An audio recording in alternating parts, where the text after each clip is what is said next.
তিন রকমের ধর্মের লোক বেশি আছে, খ্রিস্টান, ইসলাম আর হিন্দু।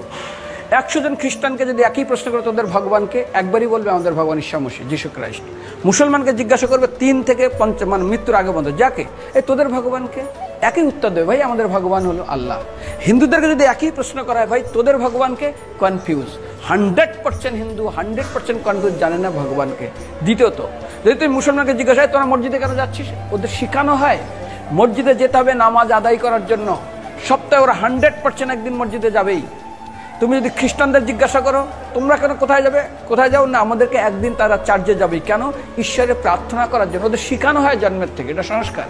আর হিন্দুদের যদি জিজ্ঞাসা করে তোমরা মন্দিরে কেন যাচ্ছ, হ্যাঁ আমার ছেলের বিয়ে হচ্ছে না, আমার মেয়ের বাচ্চা হচ্ছে না, আমার বাবা হসপিটালে আছে, কালকের আমার মামলার ডেট আছে, আমার ব্যবসা খুব খারাপ, আমার শরীর খুব খারাপ। 99.99 হিন্দু জানে না মন্দিরে কেন আসা উচিত, তাদের ভগবানকে মৃত্যুর পরে কোথায় যাবে। মুসলমানকে জিজ্ঞাসা করবে মৃত্যুর পর কোথায় যাবে, বলবে ভাই নামাজ রোজা যদি না করি দোজকে যাব, অর্থাৎ নরকে যাব।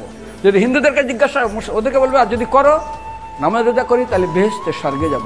যদি খ্রিস্টানদেরকে জিজ্ঞাসা করো, এই তোমরা যদি আমরা ঈশ্বর আরাধনা করি হেল অর্থাৎ নরকে যাব। যদি বলা হয় যদি করো ঈশ্বর আরাধনা তাহলে তোমরা হেভেন স্বর্গে যাব। আর হিন্দুদেরকে বলে যে তোমরা মরার পরেই 99% হিন্দু এটাই বলে, মিথ্যাই বলে, আমার বাবার সাজ্ঞানে স্বর্গে গিয়ে বসেছে। তোর বাবা কি জমি কেনা আছে নাকি স্বর্গে? তোর বাবা জমি কেনা আছে যে তোর বাবা মরার পরে স্বর্গে গেছে, হোয়াটসঅ্যাপ করে দেখি এই যে অ্যাটাচ বাথরুম টয়লেট আমি একদম ভালোভাবে পৌঁছে গেছে, তোর বাবা স্বর্গে গেছে জানিস তুই? আরে মৃত্যুর আগে এত কষ্ট পায়, এত কিছু করে, মরার পরে আমার বাবা স্বর্গে গেছে। আরে যখন পুলিশে কোনো কয়েদি কোনো অপরাধীকে ধরে 2-4টা ডান্ডা মারে, তারপর থানায় গিয়ে আরো ট্রিটমেন্ট করে, তারপরে কোর্টে বিচারে, তারপর জেল খাটে, মৃত্যুর আগে এত কষ্ট করে আমরা মারা যায়, মারা পরে আমার বাবা স্বর্গে গিয়ে বসে আছে, ওর বাবার জন্য জমি কেনা আছে না, এরকম বলা যাবে না। এই জন্য আমাদের শাস্ত্র বলে পরলোকগত, স্বর্গীয় বলে না।